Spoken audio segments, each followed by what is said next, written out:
Dan sadar gak sih, semakin hari harga barang-barang itu semakin mahal. Dulu dengan uang 100.000 kita bisa belanja banyak banget, mulai dari beras, susu, sayur, gula, dan minyak. Tapi sekarang kayaknya cuma cukup beli beras doang. Nah, di sisi lain ada satu hal yang cukup menarik, yaitu suatu aset yang nilainya terus naik. Padahal umurnya baru menyentuh 16 tahun, dan dipercaya sebagai the new store of value setelah emas dan properti. Nama aset tersebut adalah Bitcoin. Nah, yang jadi pertanyaannya sekarang, mampukah Bitcoin ini menyelamatkan kita dari inflasi? Inflasi itu ibarat seperti perampok yang bersenjata dan sama mematikannya seperti pembunuh. Tapi bedanya, inflasi ini tidak dapat dilaporkan. Yang dilakukan adalah legal. Kalau inflasi 6% setahun, itu artinya uang 100.000 kita di tahun depan nilainya cuma 94.000 secara daya beli. Dan lucunya hal ini bukan salah kita.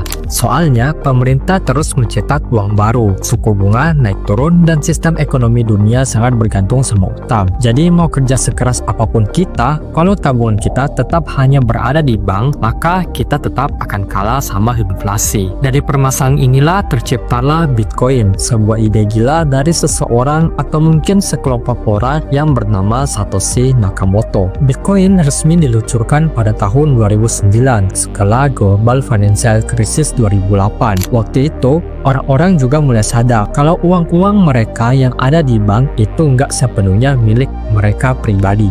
Aset ini kemudian muncul sebagai sebuah solusi, sebuah uang digital yang nggak bisa dicetak semaunya. Cuma ada 21 juta koin selamanya dan hanya milik kita pribadi. Tapi dengan catatan kita simpannya di cold wallet, bukan di exchange maupun di hot wallet. Dan begini artinya Bitcoin itu anti inflasi. Tapi masalahnya banyak banget orang yang masih nggak percaya. Mereka meragukan Bitcoin sebagai store of value karena mereka tidak melihat bentuk fisik dari Bitcoin. Padahal setiap kali pemerintah cetak uang, setiap kali harga naik, dan setiap kali kamu ngerasa hidup semakin mahal, Bitcoin diam-diam semakin relevan. Nah, pertanyaannya sekarang kepada orang-orang yang skeptis, apakah masih mau menyimpan waktu dan tenaga kalian ke uang fiat yang jelas nilainya pasti akan terus turun, atau mau mulai memahami aset yang nilainya akan terus naik selama 1 dekade ke depan?